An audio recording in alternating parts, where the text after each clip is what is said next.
तो दिन को पकड़ो, इस जुमले के पीछे आखिर क्या कहानी है? चलें इसकी अदबी रिवायत को समझते हैं। इसकी शुरुआत एक बहुत ही सादा मगर गहरी सोच से होती है, जैसे स्कॉटिश की इस कहावत में है। इसी को कहते हैं कार्पे डियम, यानी एक ऐसी पुकार जो कहती है कि जिंदगी को बस गुजरने ना दिया जाए। बहुत से लोग इसे फिल्म डेड पोएट सोसाइटी से जानते हैं, जहां ये जिंदगी का एक अहम सबक बन जाता है। लेकिन एक शेरी मौजू के तौर पर कार्पे दीम की नज़में आमतौर पर 3 अलग-अलग किस्म में आती हैं। सबसे पहली किस्म है नसीहत वाली नज़में, जो अक्सर बुजुर्गों की तरफ से नौजवानों के लिए एक तनबीह होती हैं। रॉबर्ट हैरे की मशहूर नज़्म इस ख्याल को बेहतरीन अंदाज में पेश करती है कि जवानी को ज़ाया मत करो। फिर आती है दूसरी किस्म, यानी इल्तिजा।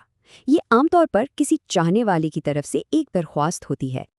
एंड्रयू मार्वेल की एक क्लासिक नज़्म इस बात पर जोर देती है कि गुजरते वक्त के सामने हिचकिचाना नहीं चाहिए। और तीसरी किस्म है हौसला अफसाई। ये दोस्तों के दरमियान आज मैं जीने के लिए एक जोश भरा नारा है। यहाँ जॉन फ्लेचर की मंतिक देखें, कितनी सीधी और साफ है। जो करना है अभी ही करना है। तो अहम बात यह है कि लहजा कैसे बदलता है, एक तंबीह से शुरू होकर एक पुरजोश दावत तक। और इससे पता चलता है कि ये ख्याल कितना वसी है।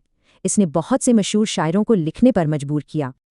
तो देखें, शायर बदलते रहे लेकिन मरकजी पैगाम वही रहा, वक्त किसी के लिए नहीं रुकता। ये सब मिलकर एक ही लाजवाल पुकार बन जाते हैं। वक्त देखने के बजाय जीना शुरू करें। और आखिर में ये सब हमें एक बहुत ही अहम सवाल पर सोचने के लिए छोड़ जाता है।